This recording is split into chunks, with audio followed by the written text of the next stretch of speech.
السلام عليكم ورحمة الله وبركاته دمان مالين wanaagsan baa weynta nagu xiran halkan waxa kugu soo gudbi doona dhibaatooyinka shaqo la'aaneed ee ka jira caalamka qaar ka mid ah howlaha ugu yaab badan adduunka xilli ay sii kordhayso dhibaatada shaqo la'aaneed ee ka jirta caalamka haddana dadka qaar waxay ka fikiraan sidii loo abuuri lahaa fursad shaqo qaar ka mid ah shaqooyinka ugu yaabka badan waxaa jira dad badan shaqooyinka qaar ka quursada ama ka faana wax qeyrul caadi ah balse mahmaaya aan la soo koobi karin ayaa luqado kala duwan lagu sheegaa in shaqadu tahay mar walba shaqo haddaba maxay yihiin shaqooyinka ugu yaabka badan adduunka in qofka kalkaliisa la uursado si loo ogaado tayada barfuunka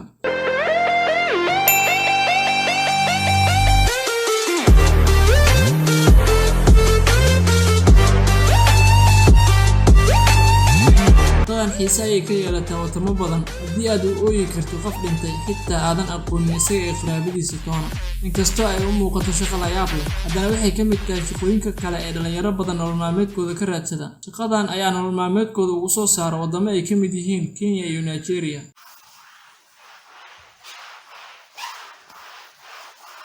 nadiifinta mantaga wadamo badan ay ka mid yihiin reer galbeedka tani waa shaqo si joogto ah looga qabto goobaha ay dadweynaha ku badan yihiin sida basaska iyo tareenada ama meelaha lagu tukaamaysto qof walba shaqadaasi ma qabto balse waxaa qabto dad aqoon u leh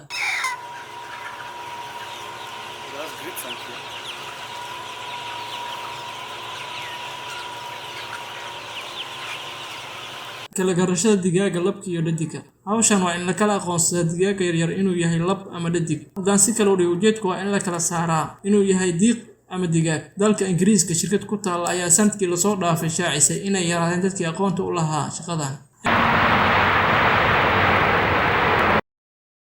in taargada gaariga la qariyo waddan ka mid ah wadamada caalamka ayaa laga hirgeliyay waddanka Iran ayaa laga hirgeliyay sharci lagu yareynayo saxmadda gawaarida kaasi oo baabuurta maalmo u kala sameeyay inay aadaan magaalada dadka gawaarida leh ayaa durbadiiba bilaabay inay shaqaaleystaan dad u qariya taargada gawaarida markii ay joogaan goobaha ay saxmad u tahay ama goobaha ay ku xiran tahay kaamirada qarsoon ee loo yaqaan camera CC si aan loo arkin xilliga ay jibinayaan sharciga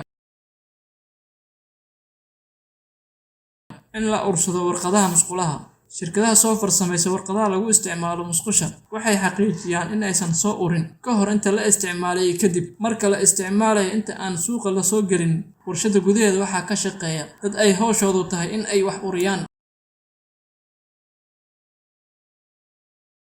haddii aad intaas soo gaarto waxay ka dhigan tahay inaad muuqaalka dhamaysatay haddaba adiga laftaada daawanayo maxaa kula yaab badnaa shaqo noocee kula yaab badneed dhanka hoose commentiga nagu wadaag muuqaalkan ha kiilo inaad subscribe tiraahdo muuqaalkan intaas ku eg yahay sida ay nabadgelyo wassalaamu calaykum waraxmatullaahi wabarakaatuh